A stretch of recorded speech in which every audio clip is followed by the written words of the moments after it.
and other major venture capital partners, global venture capital partners. So there's been a lot of investment that's gone into. So those issues have been substantively addressed. On the issue of AI, again, I mean, I'm not one. I probably would get Ruke here to come in and assist, but every platform being developed has to have a learning environment within the system. So it's all being developed from an LMI. So there is the learning part of it. So AI is being leveraged as part of the system, right? So definitely there is AI being leveraged in it, but I can't give you those details, unfortunately. I'd have to ask Ruke to help you. So on the platform side, yes, it's a robust platform, major investment, and it does support SMEs, right? If you look today, SMEs, let me speak of Nigeria, are able to buy product from within their WhatsApp platform.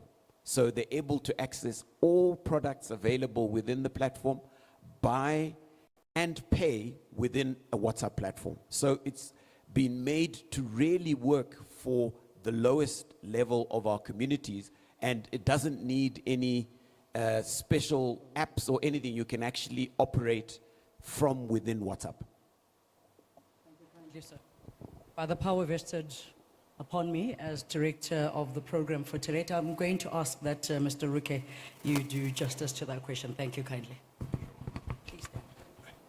All right. Thank you very much for that question. So regarding technology, that's artificial intelligence, when you are dealing with a lot of data, right, it becomes inevitable that you need a system that can learn from that data, right? And this is different types of data. It's not just line items of orders, right, or stock levels of items in trade, but even simply a picture of a shelf, right, and being able to calculate, and this would be for core FMCG people, and they would understand this. How do you know accurately the number of facings of your product on the shelf if I take a picture of that shelf, right? This is computer vision, and all this is artificial intelligence. Being able to look at that picture, read the shelf, and do those counts, right? So that's just giving you a very simple practical example, but there are layers and layers and layers, right, of what is the ideal stock level for a store to hold, right, of these products based on the throughput,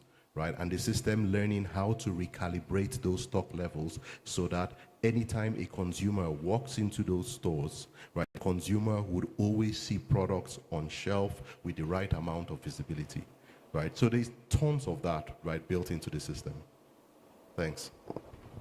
Thank you kindly. That marks the, on behalf of Mr. Kachi, who is not here, thank you ever so much. And thank you to our online media partners and those who are tuning in. This event is being live streamed, as I said at the very beginning, to other parts of the continent. Thank you ever so much, sir. You can feel free to, so I'll carry your chair. Thank you. The other chairs? Yeah. Okay, sure.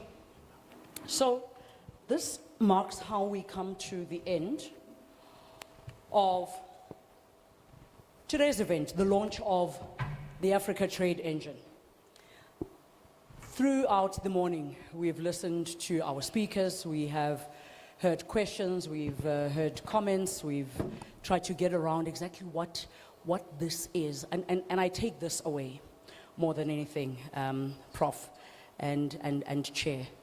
This is a deliberate attempt at Africa building for Africa.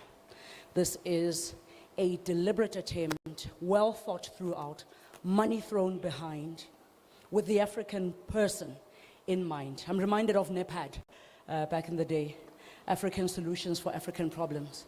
Who better to solve African problems than us Africans within this continent? So many summits are held with Africa in the name, but not Africa in mind. You've heard of the China-Africa Summit, yeah?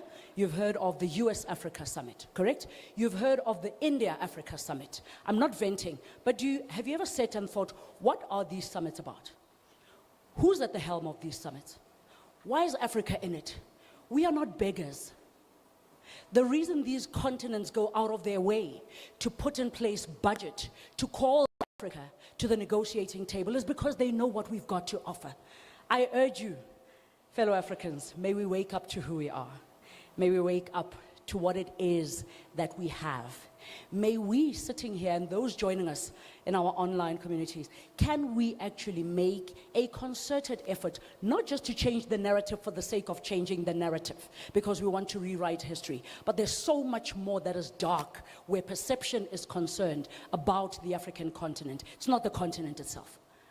We have a checkered history from back in the day before independence till where we are now.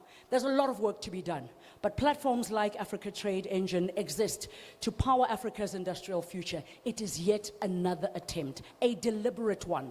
May we make it work. May we support it with everything we have. May we crit it when necessary. May we be the first ones to be out loud and say, ministers, you have availed yourself for conversation.